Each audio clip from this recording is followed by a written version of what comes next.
Doctor గారు, ఈ knee replacement సర్జరీలో muscle cut చేస్తారంట గదా! అలా కట్ చేస్తే కష్టం గదా! మన రోబోటిక్ సర్జరీలో కూడా మజిల్ కట్ చేస్తారా?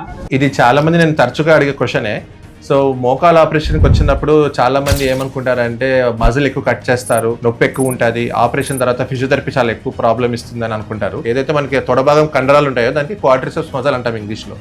సో ఈ క్వాడ్రిసెప్స్ మజిల్ కట్ చేస్తే మనం మోకాలు ఆపరేషన్ చాలా మంది చేస్తున్నారు, నేను కూడా చేస్తాను వాస్తవమే. కానీ ఇప్పుడు లేటెస్ట్గా మనకి knee replacement, robotic knee replacement సర్జరీలో మజిల్ స్పేరింగ్ అప్రోచ్ అంటే మజిల్ కట్ చేయకుండా పక్కకి జరిపి మనము రోబోటిక్ నీ రీప్లేస్మెంట్ సర్జరీ చేస్తున్నాం. సో ఎప్పుడైతే మనకి ఆ మజిల్ కట్ చేయకుండా పక్కకి జరుపుతున్నామో ట్రామా తక్కువ ఉంటుంది, అంటే మజిల్ డ్యామేజ్ అనేది తక్కువ ఉంటుంది. ఎప్పుడైతే మజిల్ డ్యామేజ్ తక్కువ ఉంటుందో రీహాబిలిటేషన్ చాలా ఫాస్ట్గా ఉంటుంది, తొందరగా పేషెంట్ రికవర్ అవుతారు, తొందరగా నడిచేస్తారు. సో నేను ఈ మజిల్ స్పేరింగ్ అప్రోచ్, అంటే మనం మెడికల్ టర్మినల్ చెప్పాలంటే సబ్వాస్టస్ అప్రోచ్, ఈ సబ్వాస్టస్ అప్రోచ్ ఎప్పుడైతే చేస్తున్నామో యాజ్ ఎర్లీ as 36 hours 36 గంటల్లోనే పేషెంట్ని డిశ్చార్జ్ చేసేస్తున్నాం హాస్పిటల్ నుంచి.